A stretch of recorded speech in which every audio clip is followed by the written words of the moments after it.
Je vous salue partout où vous êtes, mes frères, mes sœurs, mes amis. Je vous salue. C'est votre frère Ray, la relecture macroscopique. Oui, je suis là pour mon message hebdomadaire. Je suis là pour finir le message que j'ai commencé il y a 3 semaines. Aujourd'hui, c'est la quatrième partie, la quatrième et dernière partie de ce message. Donc, le message est intitulé « Comment le Dieu Yahweh s'est-il substitué au Dieu le Créateur ?» La Bible nous en dit quelque chose. Voilà le titre que nous avons essayé d'aller en profondeur, essayer d'ouvrir et d'expliquer. Voilà, aujourd'hui, on va faire le dernier message de cette étude. Maintenant, mes frères, mes sœurs, vous savez que nous sommes toujours habitués à lire des versets bibliques, des passages bibliques pour soutenir le message. Donc, aujourd'hui, j'ai encore quelques passages bibliques, en tout 5 passages bibliques. Et voilà, les 5 passages bibliques sont là pour nous entretenir, pour nous guider, pour servir de loupe. Voilà, mes frères, je vous invite à écouter les messages qui sont dans ce passage, dans ces passages bibliques. Le premier est tiré de Jean, livre de Jean, chapitre 10, versets 33 à 34. Le deuxième est tiré de Deutéronome 32, versets 8 à 10. Et le troisième, parce que j'ai fait pour certains numéros, j'ai couplé 2 passages bibliques. Donc, je vous dis ça d'avance. Donc, le premier est tiré de Jean 10, versets 33 à 34. Le deuxième est tiré de Deutéronome 32, versets 8 à 10. Nous avons l'habitude de lire ça. Le troisième est tiré de Genèse 35, verset 1 et verset 15. Le quatrième est tiré de Sophonie 1, verset 1 et aussi de Genèse 32, verset 27 à 28. Et le cinquième passage biblique aussi est tiré de Esdras 2, verset 53 et aussi Néhémie 7, verset 48. Voilà les 5 passages bibliques que j'ai choisis pour nous guider, pour nous servir de route pour ce message d'aujourd'hui. Donc, je vais passer à la lecture de ces passages bibliques. Jean 10, verset 33, c'est le premier passage biblique. Jean 10, verset 33 à 34. Les Juifs lui répondirent, « Ce n'est pas pour une bonne œuvre que nous te lapidons, mais pour un blasphème, et parce que toi, qui es un homme, tu te fais Dieu. » Jésus leur répondit, « N'est-il pas écrit dans votre loi, j'ai dit, vous êtes des dieux. » Le deuxième passage biblique est tiré de Deutéronome 32, versets 8 à 10. Quand le Très-Haut donna l'héritage aux nations, quand il sépara les enfants des hommes, il fixa les limites des peuples d'après le nombre des enfants d'Israël. Car la portion de l'Éternel, c'est son peuple, Jacob est la part de son héritage. Il l'a trouvé dans une contrée déserte, dans une solitude aux effrayantes hurlements. Il l'a entouré, il en a pris soin, il l'a gardé comme la prunelle de son œil. Le troisième passage biblique est tiré de Genèse 35, verset 1 et verset 15. Dieu dit à Jacob, « Lève-toi, monte à Bethel et demeure-y. Là, tu dresseras un autel au Dieu qui t'a paru lorsque tu fuyais Ésaü, ton frère. » Jacob donna le nom de ce lieu Bethel. Il donna le nom de ce lieu où Dieu lui avait parlé, il donna le nom Bethel. Donc, le quatrième passage biblique est tiré de Sophonie 1, verset 1. La parole de l'Éternel, Sophonie 1, verset 1, et aussi je dois aussi lire avec lui un autre passage biblique qui est Genèse 32, verset 27 à 28. Donc, je lis d'abord Sophonie 1, verset 1. La parole de l'Éternel qui fut adressée à Sophonie, fils de Couchi, fils de Guédalia, fils d'Amaria, fils d'Ézéchia, au temps de Josias, fils d'Amon, roi de Juda. Genèse Genèse 32, verset 27 à 28. Il lui dit, quel est ton nom? Et il répondit, Jacob. Il dit encore, ton nom ne sera plus Jacob, mais tu seras appelé Israël, car tu as lutté avec Dieu et avec des hommes, et tu as été vainqueur. Genèse, pas Genèse. Donc, j'ai lu les deux passages bibliques pour la partie 4. Donc, la cinquième partie, c'est Ezra 2, verset 53. Les fils de Barkos, les fils de Sisera, les fils de Chamash. Et Ezra 2, verset 11, verset 49, verset 55. Les fils de Besaïd, les fils de Uza, les fils de Peséach, les fils de Besaï, les fils des serviteurs de Salomon, les fils de Sotai, les fils de Sopheret, les fils de Perouda. Voilà les 5 passages bibliques que j'ai retenus pour ce message d'aujourd'hui. Nous allons passer aux petits commentaires que j'ai toujours l'habitude de faire. Donc, le premier passage est tiré de Jean 10, verset 33 à 34. Les Juifs répondirent, ce n'est pas pour une bonne œuvre que nous te lapidons, mais pour un blasphème et pour un blasphème. Et parce que toi qui es un homme, tu te fais Dieu. Et Jésus leur répondit, n'est-il pas écrit dans votre loi, j'ai dit vous êtes des dieux. Donc ici, la parole que je veux faire entendre ici, c'est que Jésus traitait les gens qui voulaient le lapider. Il les traitait de quoi? Il les traitait de Dieu. Il dit que vous êtes des dieux. Si moi aussi je dis que je suis Dieu, ça, vous ne devez pas vous fâcher, vous ne devez pas vous inquiéter de ça. Donc, vous aussi, vous êtes des dieux. Donc, nous sommes aussi des divinités. Le deuxième passage biblique est tiré de Deutéronome 32, versets 8 à 10.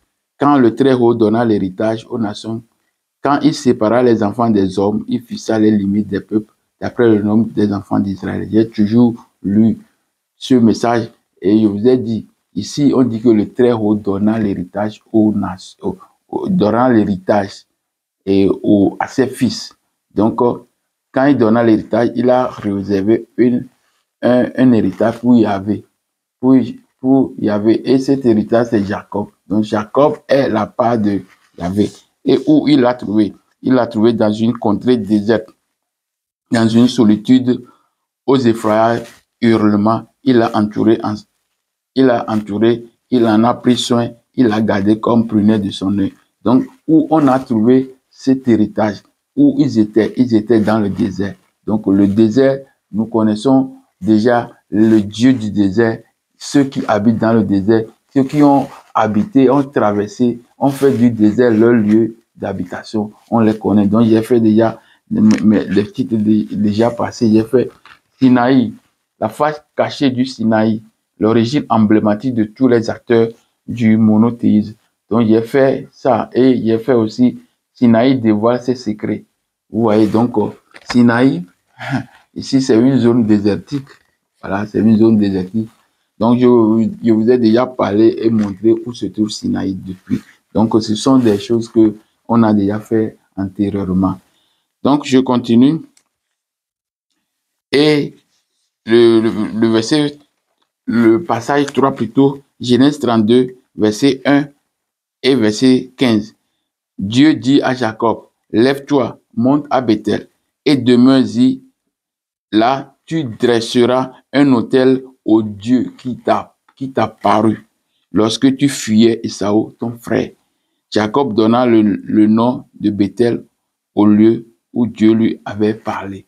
Donc, il dit dans le texte que Dieu va à Bethel et fait un autel au Dieu qui t'a apparu.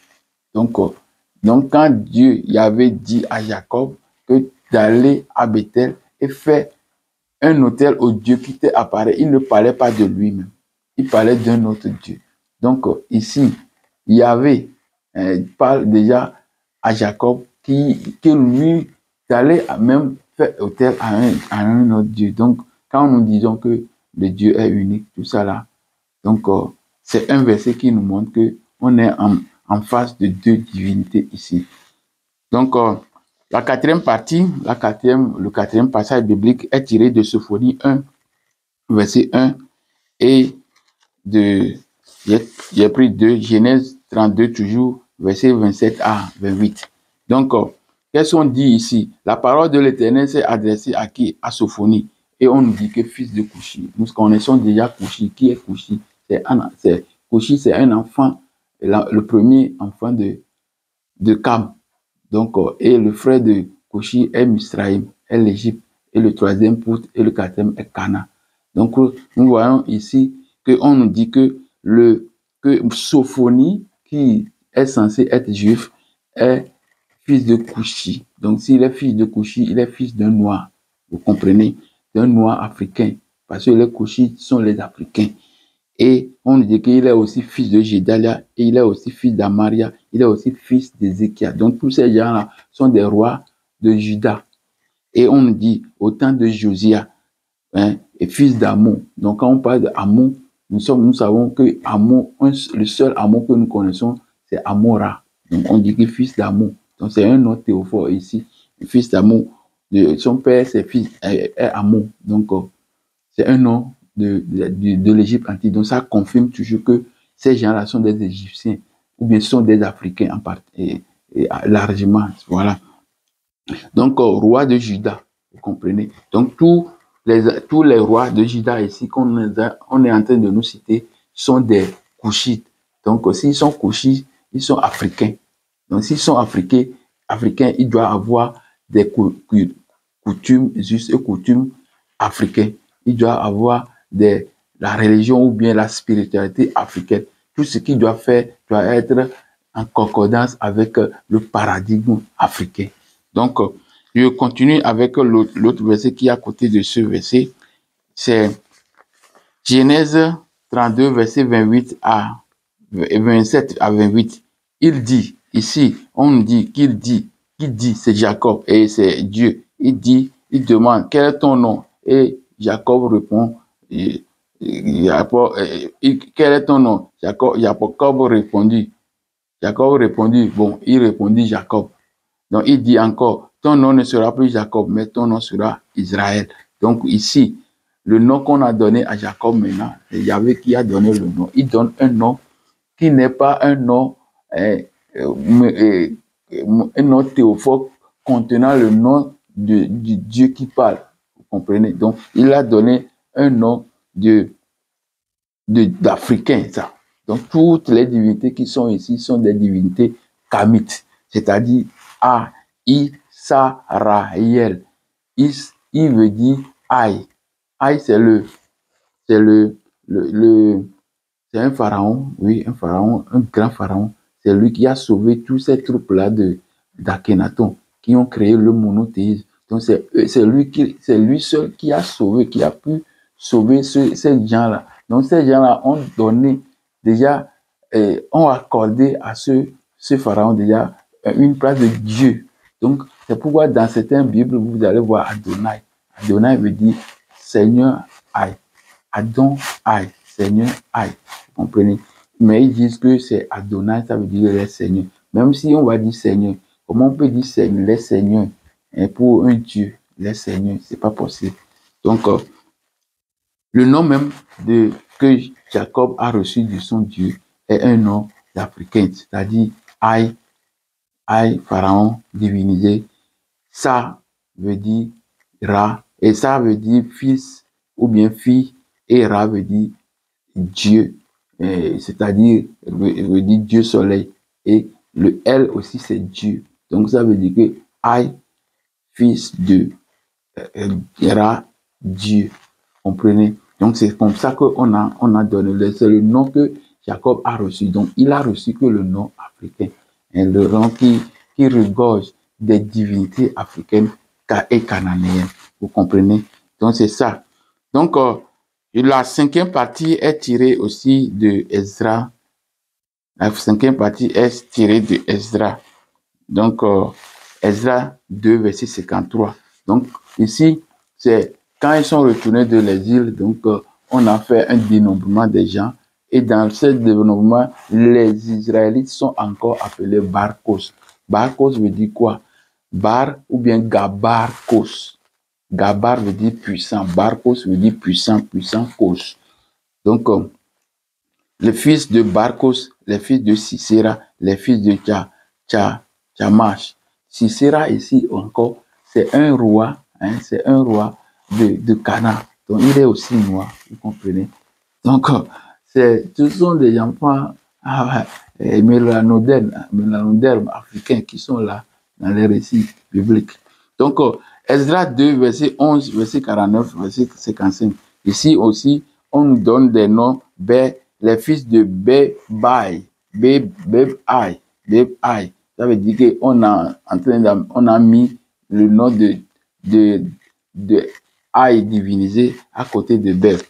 Et ici, on nous dit, verset 49, on nous dit encore les fils de Uza, le fils de Pasea, les fils de Besaï.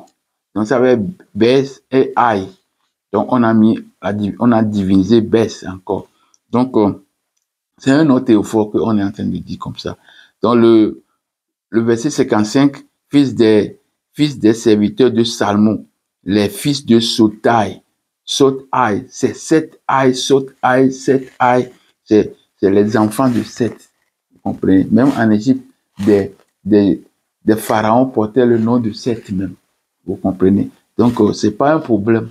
C'est pas un problème. Ce sont des divinités et on doit observer et adorer toutes les divinités sans pouvoir créer des distorsions ou bien créer des différences entre les divinités. Non, ils sont bien différents, mais elles sont bien différentes, mais elles reçoivent des adorations, hein, selon leurs normes, vous comprenez. Donc, voilà les 5 passages bibliques que j'ai réservés pour ce message de ce dimanche. Hein, ce message, c'est pour connaître la réelle partie, hein, la réelle partie, c'est-à-dire, on va voir maintenant comment on peut reconnaître un Dieu, on a un Dieu, le nom de Dieu c'est générique, c'est encore El générique, c'est Eloah générique, éternel générique, vous voyez. Donc, comment on peut reconnaître un Dieu?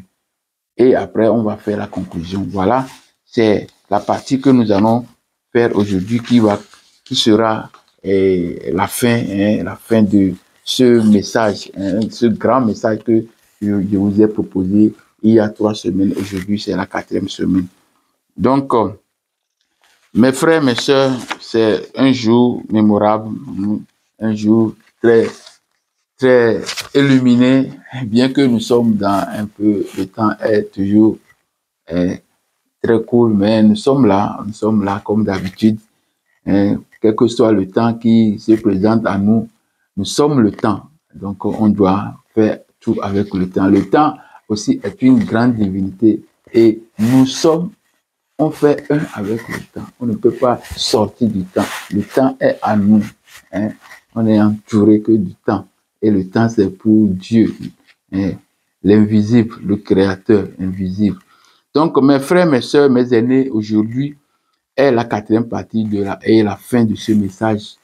Et comment le Dieu Yahweh s'est-il substitué au Dieu créateur? La Bible nous en dit quelque chose. Cette dernière partie va traiter 2 points. Le 4e point, c'est-à-dire le 4e point du message même, c'est-à-dire comment identifier un L. Un L, c'est nom générique de Dieu et des autres dieux. Comment on peut les identifier des autres dieux? Mais nous savons que les dieux que nous sommes on est en train de faire ou bien découvrir aujourd'hui, c'est les dieux d'orage. Donc, il y a plein de divinités d'orage. Comment on peut reconnaître ces divinités? Parce qu'en reconnaissant le nom de leurs enfants, alors on peut connaître la place et la région résidentielle de cette divinité. Donc, comment ça va se faire? Nous, c'est les 2 points que nous allons faire là. Le 2e point, c'est la conclusion du message qui est la réponse à la question posée par l'intitulé. Donc, le 4e point, comment identifier un L non générique d'un Dieu, des autres dieux et plus précisément, tous les habitants, tous les divinités de Cana, parce que nous sommes à Cana. La plupart des saints sont passés à Cana, donc nous sommes à Cana et à ses alentours. Et si on parle des alentours, nous parlons de croissant fertile, le nom du croissant fertile, c'est-à-dire Babylone, entre les deux fleuves de la Mésopotamie. Parce que je n'aime pas employer le mot Mésopotamie, parce que Mésopotamie, c'est en Afrique. Hein, c'est en Afrique, ce n'est pas là-bas. C'est une réplique qui est là-bas. L'original, c'est là, en Afrique. Donc, je préfère dire croissant fertile. Hein, voilà. Donc, quand nous parlons d'un Dieu, je parle d'un Dieu, d'orage, de tonnerre, du feu, d'éclair, hein, de guerre. On parle de ce Dieu aujourd'hui. Je rappelle que le troisième point de ce message nous a présenté une liste des dieux d'orage de Canaan et du nord-est du croissant fertile. Voilà, nous avons les dieux, pour les Philistins, nous avons Dagon. Pour les Moabites, nous avons Kémosh. Pour les Ammonites, nous avons Milcom, ou bien Melek, ou bien Moloch. Pour les Phéniciens, ça veut dire que la Syrie et le Liban. Parce que nous savons que les deux zones ont aussi joué un rôle important dans les récits, hein, dans le théâtre qui sont récités dans la Bible. Donc, nous avons Ammonites que je viens de citer, nous avons les Phéniciens, voilà, et pour les Phéniciens, c'est Baal. Donc, nous savons que dans la plupart des cas, on nous a dit Baal. Et les Phéniciens aussi, c'est encore la Sidonie. Quand on dit Sidonie, Sidon, Byblos, et tout ça là, Tyr, donc c'est les zones là qu'on appelle Phénicie. Et leur dieu tutélaire pour l'orage, c'est Baal. Donc les Édomites, excusez-moi, les Édomites, hein, les Édomites sont encore les Esaü, hein, les descendants de Saül, qu'on appelle Édomites. Donc, ils ont pour dieu Kous. Nous avons aussi Babyloniens. Les Babyloniens, leur dieu d'orage, c'est Hadad. Pour les Syriens aussi, c'est Hadad. Pour les Égyptiens, c'est Seth. Et pour le Canaan même, c'est Baal Hadad. Parce qu'il y a beaucoup de gens qui sont à Canaan. Hein, on peut dire Baal Hadad. Donc, quand on disait Baal Hadad, on n'a pas mis Kos dedans, bien que Kos fait partie aussi des divinités qui est là, mais on n'a pas fait. Pour Canaan, c'est Baal Hadad, parce que c'est les divinités majeures qu'on en vient de citer comme ça. Et pour les Israélites, on a ici Yahvé, et aussi Dieu d'orage, tout comme les autres dieux. Donc, voilà, nous sommes là, donc je vais profiter pour lire deux passages rapidement. Juge 2, versets 11 à 13, Juge 2, versets 11 à 13, et aussi Juge 10, verset 16. Donc, il y a une petite information là-bas que je voudrais faire passer avant qu'on continue. Juge 2, versets 11 à 13. Donc, on lit. Les enfants d'Israël firent alors ce qui déplaît à l'Éternel et ils servirent les Baals. Quand on dit les Baals, c'est Baal. Baal, les Baals. Quand on dit les Baals, les dieux Baals.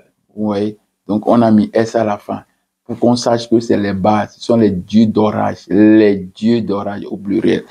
Donc, ils abandonnaient l'Éternel, le Dieu de leur père, qui les avait fait sortir du pays d'Égypte, et ils allaient d'après d'autres dieux entre les dieux des peuples qui les entourent. Ils se prosternaient devant eux et ils irritaient l'Éternel. Ils abandonnaient l'Éternel. Je crois, oui, c'est le dernier point, c'est le dernier verset 13. Ils abandonnaient l'Éternel et ils servaient Baal et Astarté. Donc, quand nous entendons Baal, il y a toujours une divinité pareille. Sa femme, c'est pareil. Donc, il y a ça toujours à côté, c'est Astarté. Et tout comme Osiris, nous avons Isis. Vous comprenez? Et même Seth, nous avons Anubis, Nephthys. Voilà. Donc, c'est comme ça, les divinités sont toujours couplées. Hein, sont des couples. Hein, pas couplés, mais sont des couples. Ça sont des couples. Donc, j'ai Juge 10, verset 6. On va lire aussi ça. C'est une information. Juge 10, verset 6. Les enfants d'Israël firent encore ce qui déplaît à l'Éternel. Ils servaient les Baals, c'est les mêmes phrases comme ça, les Baals, les Astartés, les dieux de Syrie. Donc on dit les Baals, les Astartés. Maintenant, qui sont ces choses-là? Qui sont ces divinités?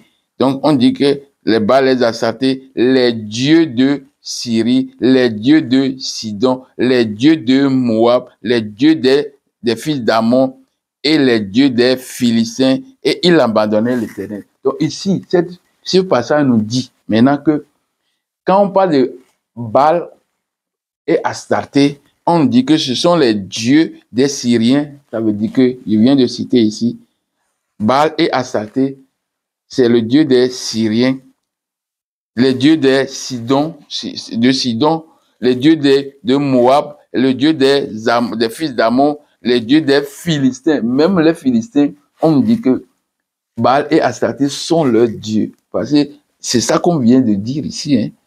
Juge 10, verset 6. Les enfants d'Israël firent encore ce qui déplaît à l'Éternel. Ils servirent les Baal et les Astartés. Les dieux de Syrie, les dieux de Sidon, les dieux de Moab, les dieux des fils d'Ammon, les dieux des Philistins. Alors que ici, on nous a toujours écrit Dagon, hein. Mais ici, on dit Dieu des Philistins, Baal et Astarté. Et puis, il abandonnait l'Éternel et ne le servit plus. Parce qu'ils ont déconnecté avec lui. Ils préfèrent servir les grandes divinités, pas les petites divinités. Donc, ici, je dis que Israël, c'est pour Yahvé. Donc, je viens de lire certains passages bibliques qui nous dit que vraiment, les divinités majeures de cette région, c'est le Baal. Et ça paraît Astarté. Vous voyez, c'est comme ça se passe toujours. Partout, les divinités ont toujours leur divinité mère. C'est ça, parce que nous sommes des enfants de Dieu. Donc, pour que nous soyons des enfants de Dieu, il faut que ces dieux soient mâle et femelle pour que nous aussi on naisse. C'est comme ça. C'est deux choses qui marchent.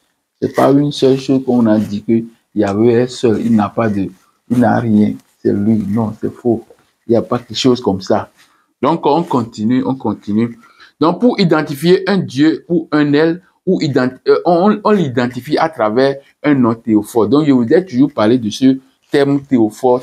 Ça a beaucoup j'ai beaucoup utilisé ça dans mes vidéos ces derniers temps.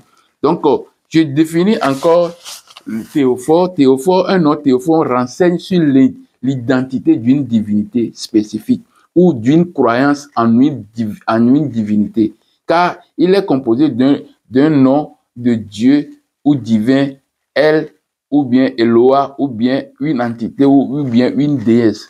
Donc, ce nom est toujours ensemble. C'est un suffixe qui accompagne toujours un nom de quelqu'un. Donc, ça peut être elle, ça peut être le nom de la divinité même. Vous voyez, vous comprenez, c'est ça. La théophorie ou l'intégration d'un nom divin dans un nom propre d'une personne. Donc, la théophorie ou l'intégration d'un nom divin dans un nom propre d'une personne, dans un nom d'un lieu, dans un nom d'une rue, dans un nom d'un fleuve, dans un nom d'habitat, d'une montagne, des curiosités naturelles. Tout ce qui est sur cette terre, il peut avoir un nom de divinité. Ça peut être, on peut donner un nom d'une divinité à la place.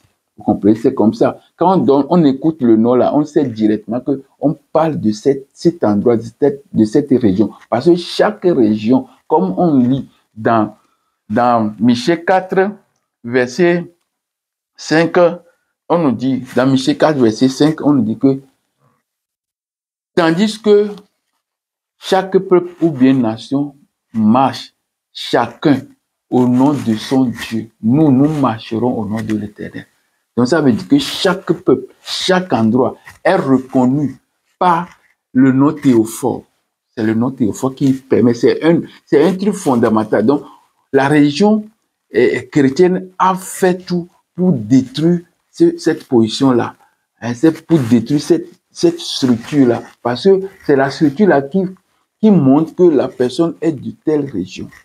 Au début, c'était bien respecté, mais après, quand ils ont eu leur pouvoir, ils ont tout cassé. Ils ont créé beaucoup de saints, beaucoup de noms bizarres qui ne sont même pas des divinités. Vous comprenez? Donc, c'est pour perdre les gens ou bien les déconnecter de leur structure, de leur potentialité spirituelle, de détruire leur potentialité plutôt spirituelle, leur déconnecter de leur Dieu. C'est pourquoi ils ont tout effacé. Donc, le nom Théophore nous permet aussi d'identifier le Dieu tutélaire d'un peuple, d'une nation, d'une ville, d'une cité, d'un pays, etc. Donc, le nom Théophore nous permet d'identifier un lieu, hein, d'identifier une nation, d'identifier le Dieu tutélaire de la nation, comme je vous l'ai dit. Donc, chaque région, chaque place sur cette terre ont leur divinité. Et quand on parle on donne le nom de la divinité, on sait que lui, il vient de la Chine. On sait que lui, il vient du Japon. On sait que lui, il vient de l'Afrique de l'Ouest. On sait qu'il vient de l'Afrique centrale. Donc, chaque fois qu'on donne un nom, donc ça identifie la personne d'où il est venu et il est de quel fils. Il est le fils de quelle divinité. C'est ça le nom téléphone. C'est la force que le nom téléphone donne. Hein, c'est une grande force. Donc, on a détruit tout ça là. Les gens aujourd'hui, les religieux ne connaissent même pas ce qu'on appelle théophore. Vous comprenez? Et ainsi, on est déconnecté. On ne porte même pas le nom de Dieu même. Le nom de Yahvé même n'est pas dans nos noms théophores, dans les noms que les gens portent. Vous voyez, nous ne sommes assis sur rien du tout. Voilà. Donc, nous allons commencer, comme j'ai énuméré les régions, hein, les peuples qui ont habité Canaan. Donc, on a énuméré ces régions, comme on avait eu ça dans l'étude précédente. On a eu une cartographie de ces régions avec leurs divinités d'orage. Donc, on commence maintenant par Philistins. Les Philistins, on nous dit que les Philistins ont pour divinité majeure pour l'orage Dagon, ou bien Dagan, hein, divinité agrée. C'est comme ça on nous dit. Mais nous aurons une surprise. Parce que je vous ai lu déjà, Juge 10, verset 6, que même les Philistins ont pour Dieu Baal et Astarté. C'est écrit dans Juge 10, verset 6. Donc, on n'a jamais connu les noms théophores des Philistins. Donc, ça, la première remarque, c'est que tout ce qu'on nous a fait concernant les Philistins, on n'a jamais écrit un nom théophore d'un Philistin. Comment il peut adorer un Dieu et ils adorent Dieu avec une grande ferveur et puis ils n'ont pas de nom théophore pour le Dieu là. Ça cache quelque chose. C'est ça, ils ont détruit, déconnecté des choses dès le commencement comme ça. Vous comprenez? Donc on parle de Dagon et on nous dit qu'on n'a jamais eu des noms théophores des Philistins. Ce sont des grands adorateurs de Dagon. Mais hélas, la Bible et les documents extra-bibliques n'ont jamais présenté un Philistin avec le nom de leur Dagon. Vous comprenez? C'est révélateur. C'est bizarre. Très bizarre. Les informations que la Bible nous fournit ici, c'est que les Philistins adorent Baal ou encore Baal-Zébou. Hein? Les informations que la Bible nous fournit ici, c'est que les Philistins adorent Baal ou encore Baal-Zébou, qui est souvent associé au dieu tonnerre, d'orage, de fertilité. Quand on parle de fertilité, c'est au niveau agricole, ça, de fertilité. Vous comprenez? Donc, et Baal est particulièrement connu dans la Bible comme Dieu. Hein? Dieu El. Baal est particulièrement connu dans la Bible comme Dieu, hein, d'Écron, hein, Dieu et d'Écron, l'une des principales cités philistines. Donc, même les 5 rois, parce qu'on a toujours parlé des 5 rois des Philistins qui sont très forts. Donc, les rois même ne portaient même pas le nom Dagon dans leur nom. Ils ne portaient même pas. Donc, et on nous dit que ces noms-là ne sont que des noms des cités. Mais nous savons que des noms des cités peuvent être le nom des individus. Ça, on a vu ça beaucoup, beaucoup. Vous voyez. Donc, même les 5 rois ou les dirigeants des Philistins, à savoir Gaza, Ekron, Asod, Gath et Ascalon, ne portaient guère le nom de Dieu. Leur Dieu là ne se trouve pas dans leur nom. C'est bizarre. Bizarre, c'est très bizarre. Donc, on continue. Ce qui est vraiment étonnant.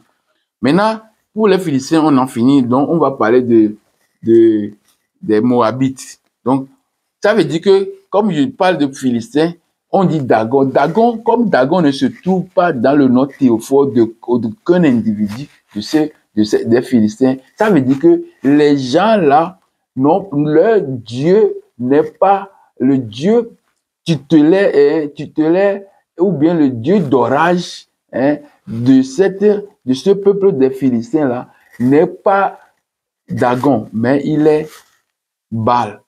Et Baal est toujours en travail. Le Baal travaille toujours avec Dagon.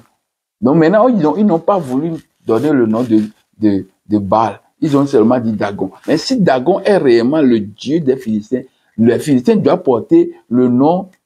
Quand on nous a dit seulement Goliath, on doit dire, on peut dire mais Goliath Dagon, ou bien Dagon Goliath. On peut dire quelque chose comme ça. Ce sont des noms composés avec le nom d'une divinité. Donc, on n'a pas même Dagon dedans. Vous comprenez? Donc, ça, c'est un montage. Donc, on va parler de le deux Moabites. Moabite, c'est Kémosh.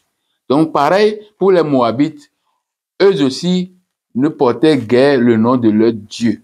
Ce qui est encore étonnant, car on reconnaît un peuple, une nation, par le nom porté par les individus ou bien les enfants pas les enfants, mais on reconnaît, ce qui est encore étonnant, car on reconnaît un peuple, une nation, par le nom porté par les individus de ce peuple et de cette nation. En lisant Juge 2, versets 11 à 13 et Juge 10, verset 6, Baal est la divinité des Moabites. Et il est le dieu d'orage, tout comme Yahvé. Donc, je vais lire encore le Nombre 22, verset 4. On lit Nombre 22, verset 4. Nombre 22, verset 4. Qu'est-ce que ça nous dit? Nombre 22, verset 4. Okay. Moab dit aux anciens de Madian, cette multitude va dévorer tout. Ce côté, c'est quand on dit que les filles d'Israël sont de retour d'Égypte et puis traversaient. Donc, ils sont arrivés à quelque part maintenant et les gens ne voulaient pas les faire traverser. Donc, c'est ça, c'est l'histoire ici. Moab, dans le côté, les Moabites ne voulaient pas laisser les Israélites traverser leur territoire. Qu'est-ce qui s'est passé? Moab dit aux anciens de Madian, parce que vous voyez, il dit aux anciens de Madian. Donc, ça veut dire que Madian, Moab, tout ça là, ils sont toujours ensemble. Il a déjà montré que toutes ces parties-là, la chose se passe un seul côté. C'est pourquoi Moïse dit, Dieu vient de Sinaï, vient de Séi, vient de tel, il cite les lieux. Donc, c'est le même endroit. Donc, je continue. Moab dit aux anciens de Madian, cette multitude va dévorer tout ce qui nous entoure, comme le bœuf broute la verdure des champs. Balak, fils de Tippor, était alors roi de Moab. Vous comprenez ici, on dit Balak est le roi de Moab. C'est lui qui a appelé Balaam pour venir jeter la malédiction sur les Israélites. Vous comprenez? Donc, quand on dit Balak, Balak, c'est le nom théophore. Vous comprenez? Même le roi, même là-bas, a le nom théophore Baal. Il n'a pas Kémosh dedans. Vous comprenez? Donc, c'était comme ça. Ils ont effacé les noms des divinités dans le nom de leurs enfants. Vous comprenez? Parce que nous sommes des fils. C'est pourquoi je vous ai lu Jean 10, verset 33 à 34. Quand Jésus répondait que vous êtes aussi des dieux. Parce que c'est écrit dans vos lois que vous êtes des dieux. Donc, quand vous êtes des dieux, vous devez porter le nom des divinités. Nous sommes les enfants des divinités. Donc, c'est comme quand tu es né, tu dois porter le nom de tes parents. C'est évident. C'est comme ça que ça se passe. Alors qu'ils viennent changer ça. Pourquoi? Et même ici en Europe, même, une femme donne naissance et puis il donne son propre nom à l'enfant. Vous comprenez? C'est ça, c'est la dépravation. C'est ça qui se passe. Donc, tu es effacé, tu n'es pas sur une racine. Non. Quelqu'un qui n'a pas de racine, il est déjà mort. Il est mort. C'est garanti, il est mort. C'est ça qu'on a créé aux gens. On a effacé les divinités dans nos noms pour que nous deviendrons des racines, des tiges mortes. On ne peut rien faire. C'est comme ça, là, ce qu'ils ont cherché à faire. Donc, le troisième point, c'est les Ammonites. Les Ammonites, on nous a dit que leur dieu, c'est Milcom, Melek et Moloch, ou bien Malak. Vous devez comprendre tout ça là. Donc, Milcom, Melek, Moloch, Malak, tout ça là, c'est la même chose. Et nous savons que c'est MLK qu'on est en train de faire des jeux avec.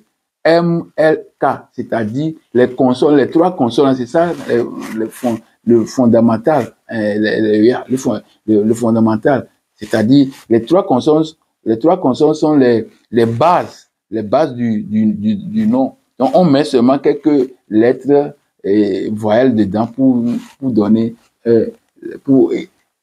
la signification de quelque chose. Donc on parle de Ammonites, ils ont adoré Moloch, Dieu qui a besoin des sangs, des enfants, des offrandes, tout ça là. J'ai déjà parlé ça dans ma vidéo d'invitation. Que tout ça là, ce sont des montages. Ce sont des montages pour incriminer une divinité et que Yahweh efface la divinité là et dit que lui, il est le seul vrai Dieu. C'est ça. C'est le système là qu'ils ont utilisé. Donc, les Ammonites n'étaient nommés d'après leur dieu Milcom. Et les Ammonites n'étaient ni nommés, n'étaient nommés du nom de leur dieu Milcom. Eux aussi. On n'a pas eu le nom des gens là qui s'appellent Moloch. Mais nous savons que le nom Melek était dans leur nom. Et Melek n'est pas une divinité. Melek est un titre. Donc ici, Moloch même n'est pas une divinité. Parce que si Moloch est une divinité, les enfants d'Ammonites, les enfants d'Ammon doivent porter le nom de Moloch dans leur nom. Quand ils ne portent pas, ça veut dire que leur Dieu, comment ils sont fils d'un Dieu et puis ils ne portent pas le nom du Dieu. C'est bizarre. Donc les Ammonites n'étaient nommés d'après leur Dieu Milcom ni Melek, Moloch, mais leur nom est inspiré de la forme de leur coquille. Bon, c'est l'explication théologique qu'on nous donne. Veuillez m'excuser. C'est l'explication théologique. Ici, on dit que leur nom est inspiré de la forme de leur coquille, qui ressemblait à des cornes de bélier. Vous comprenez, bélier. Donc, le nom Ammonite vient du dieu égyptien, parce que les Ammonites, directement, c'est un nom théophore. Ammonite.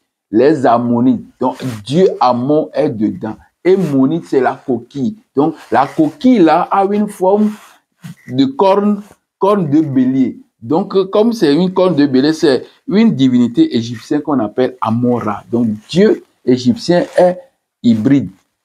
Homme avec la tête de bélier et des cornes. C'est ça qu'on voit tous les jours. On montre ça, c'est démon. Alors que c'est Amon-Ra, le Dieu fondateur de tout l'univers, qu'on a traité de démon, qui est là. Mais on continue. Le nom Ammonite vient du dieu égyptien Ammon, qui était représenté avec une tête de bélier, un homme avec une tête de bélier. Le nom Ammonite signifie corne d'Ammon, corne du bélier. Vous comprenez? Corne d'Ammon, Ammonite, Ammon et Nite. C'est corne d'Ammon. C'est ça la signification. Donc le nom de leur dieu tel que présentée par la Bible est une invention pour salir l'image d'Amon-Ra, le dieu égyptien. Voilà, c'est pour salir l'image d'Amon-Ra. Donc, ces individus, ces gens, les Ammonites, n'ont jamais porté un nom. Le nom qu'ils ont porté, qu'on connaît, il n'y a pas Milcom dedans. Ils ont seulement porté Melek, parce que Melek, c'est le roi. Donc, comme leur dieu, le dieu Amon, qui est leur dieu, alors ils sont devenus rois, fils du roi. C'est le cas de Ebed Melek, un Africain, un Couchite dans la cour plutôt de Salmon. Hein. Il est appelé Ebed Melek. Donc tout le monde qui a eu Melek, c'est roi. C'est roi. Ce n'est pas Moloch. Ce sont des fantaisies pour salir l'image de ces gens-là et pour effacer leur Dieu et dire que Dieu Yahvé est le seul. Alors que dans Cana, Dieu Yahvé, on va avoir un petit reçu sur lui. Donc, le point 3, c'est Phénicien. Donc, je vais faire pour Phénicie et puis on va faire un petit arrêt, on recommence on finit le reste. Donc, le point 4, Phénicien. Je dis que la Phénicie, c'est Sidon, c'est Syrie, c'est Liban, tout ça, là, l'endroit, la Byblos, Tyr, tous ces noms qu'on a eu dans la Bible, c'est Phénicie, on l'appelle ça Phénicie. Et ce sont des ancêtres, ce sont des gens qui sont aussi noirs, métissés, à cause du brassage avec les leucodèmes. Vous comprenez? Les leucodèmes grecs, vous voyez. Donc, le nom syrien le plus courant associé à Baal est Baal-Shamin. Le nom syrien qui est le plus couramment associé à Baal est Baal-Shamin. Donc, maître des cieux, Baal-Shamin. Donc, déjà, le mot Baal veut dire maître, veut dire seigneur, veut dire supérieur. Donc, Baal-Shamin, le maître des cieux. Shamin, c'est le ciel, ça. Une divinité majeure en Syrie, parfois assimilée à Bel. On dit Bézéboul, Bel. Baal, c'est la même divinité. Vous comprenez? C'est une divinité qui vient en rescousse plutôt de l'homme. Il fournit à l'homme, cette divinité Baal, ou bien le dieu Baal fournit à l'homme l'eau nécessaire pour la vie. Parce que si l'eau ne tombe pas sur la terre est morte. Alors que la terre a déjà de l'eau en son sein, mais s'il n'y a pas l'eau qui tombe et le circuit doit recommencer, donc la terre là, ne peut pas produire. Vous comprenez? Donc c'est Baal, dieu d'orage, qui assure ça. Vous comprenez? Donc c'est pas pour rien que nos ancêtres font beaucoup d'adoration au dieu orage Yebieso, le dieu de tonnerre. Parce que ça fait brum, brum, brum. On sait que il regorge beaucoup d'eau et l'eau va tomber. Mais ça, quand l'eau va tomber, ça peut aussi créer des tueries. Parce que le bruit là qu'il fait, ça peut créer le feu. C'est pourquoi on dit qu'il est aussi Dieu du feu, Dieu du tonnerre, Dieu du feu. C'est comme ça que Yahweh aussi a fait ces manifestations en disant qu'il est la flamme, le feu, les fourmentes, les tremblements, tout ça. Ce sont des copies. Mais on nous a fait croire qu'il est le créateur. Alors que Baal est le fils de El. El est le Dieu suprême des Cananéens. Donc, je continue avec ça, Phénicien toujours. Donc, ici, nous avons une divinité majeure en Syrie et assimilée aussi à Bel. Donc, on a aussi des noms comme Malak Bel, l'ange Bel, Malak Bel, ou bien Melek Bel. Vous comprenez? Donc, associé au soleil et à la fertilité. Nous avons aussi Ben Hadad. Donc, beaucoup de gens dans ce côté-là, de Syrie, tout ça, là, Liban, tout ça, ils portaient le nom de Ben Hadad. Ce sont des Phéniciens, mais ils portaient le nom de Ben Hadad. Donc, nom de plusieurs rois de la Syrie. Hein, l'ancien nom, c'est araméen. Quand on dit araméen, ce sont des gens de la Syrie, Phénicie, tout ça, là. Donc, ils portaient le nom de Hadad. Ben Hadad, c'est Ben, fils de Hadad. Comme on dit Ben Ami, fils de Amon. Ben Ami, dans les histoires des 12 tribus d'Israël. Ben Ami. Benjamin, c'est fils d'amour, mes frères, mes soeurs. Donc, on fait un petit arrêt ici pour reprendre bientôt la deuxième partie de ce même message. Donc, nous sommes toujours dans le point 4. À tout à l'heure.